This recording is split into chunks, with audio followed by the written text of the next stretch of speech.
Cuando tenemos un ser querido que está enfermo, nosotros como familia podemos sentir que este ser que está a punto de partir va a terminar con su sufrimiento en esta vida terrenal, que no es más que un mundo ilusorio. El duelo en este caso puede comenzar incluso antes de que ocurra la pérdida, cuando uno sabe que esa pérdida está a punto de suceder. Esto se conoce como duelo anticipatorio. El duelo anticipatorio puede empezar si la salud de alguien cercano a usted comienza a declinar, si a usted mismo le diagnostican una enfermedad que limitará sus actividades o si está a punto de perder su empleo. El duelo anticipatorio normalmente es una reacción saludable.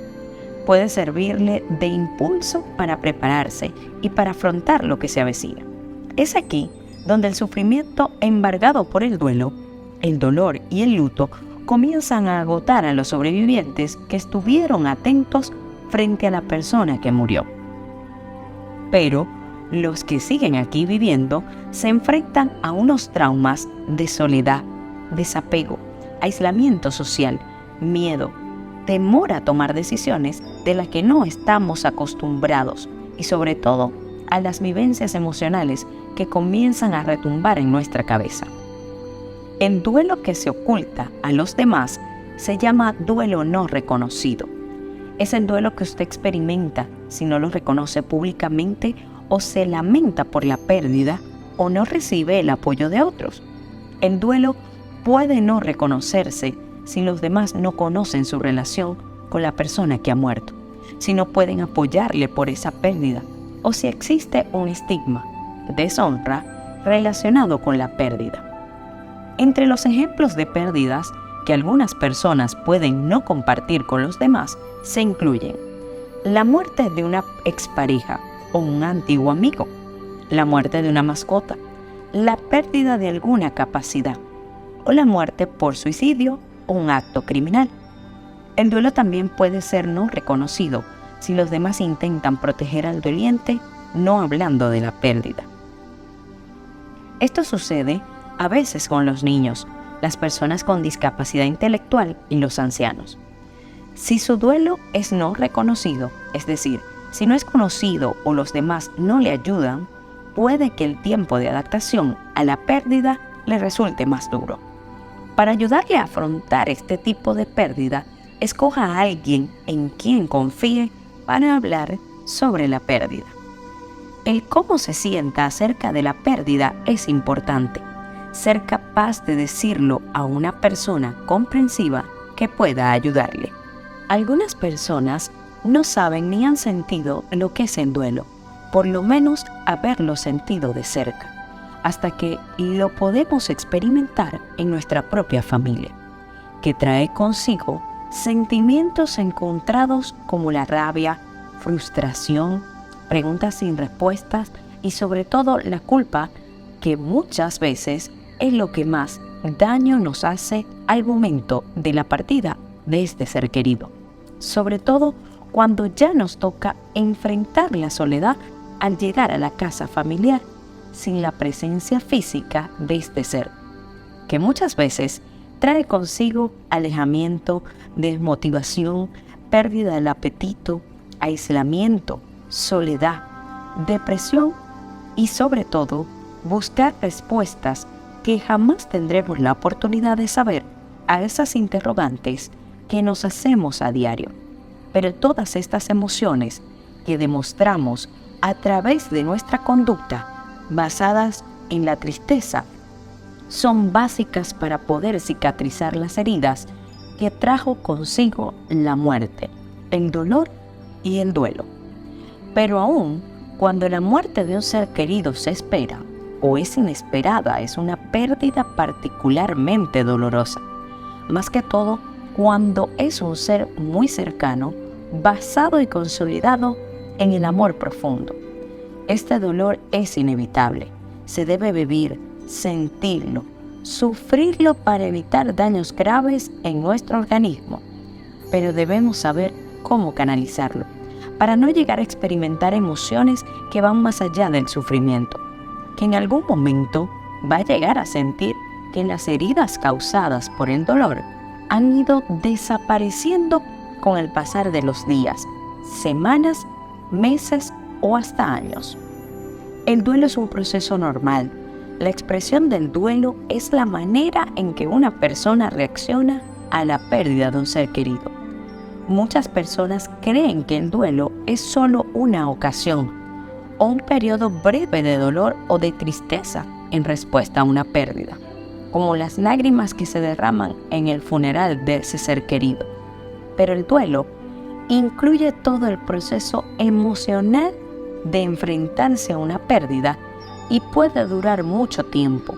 Este proceso involucra muchas emociones, acciones y expresiones diferentes, y todas ellas ayudan a la persona a aceptar la pérdida de un ser amado.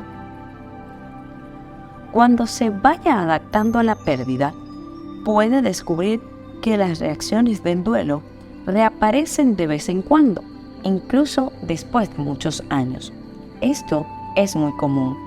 El duelo puede desencadenarse por muchas cosas, tales como canciones, cumpleaños, vacaciones, aniversarios o circunstancias especiales de su vida, que desearía que la persona fallecida pudiera disfrutar con usted, pero normalmente estos episodios de duelo son breves.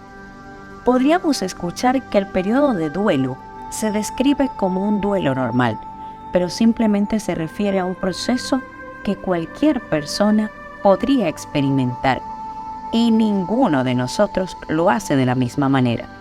Esto se debe a que cada persona ve y siente el duelo de manera diferente, y cada pérdida es diferente.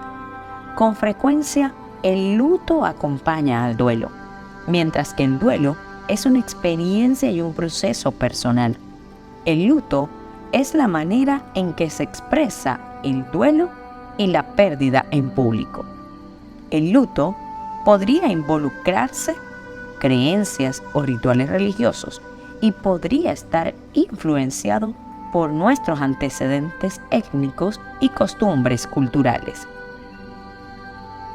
Los rituales del luto es ver y estar con los amigos y la familia y prepararse para el funeral y el entierro o la separación física final. Con frecuencia dan cierta estructura al proceso del duelo. A veces, una sensación de aletargamiento perdura durante estas actividades, dejando que la persona se sienta como si solo estuviera siguiendo el formalismo de estos rituales. El duelo y el luto suceden durante un periodo que se llama pena.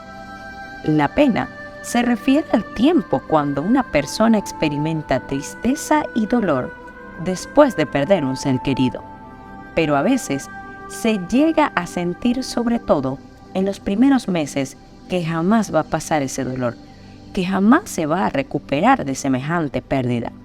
Y a veces, cuando se está sanando, aparecen los sentimientos de culpa de llegar a pensar que se está olvidando a ese ser querido, a ese ser amado, y que a pesar de todo, lo va a tener presente a través de las experiencias sentidas y vividas, conversaciones, momentos familiares. Esto es inestable, pero de ese pasado es lo que te lleva a vivir el presente y sobre todo a visualizar el futuro.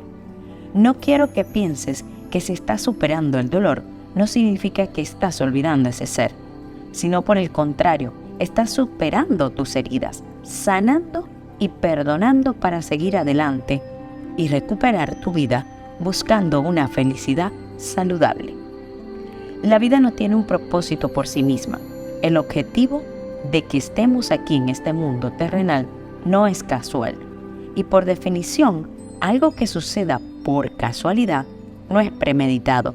Luego no tienen ninguna finalidad u objetivo en sí mismo. Ya la propia vida es una combinación de circunstancias que no se pueden prevenir ni evitar sin ningún sentido, sin ninguna finalidad.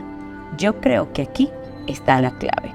Estas líneas me han servido a mí particularmente para poder desahogarme y a ti, estimado lector, para darte la oportunidad de superar y de sanar las cicatrices tan profundas que dejan la pérdida de un ser querido, que después podemos observar y palpar de manera diferente cuando todo pase.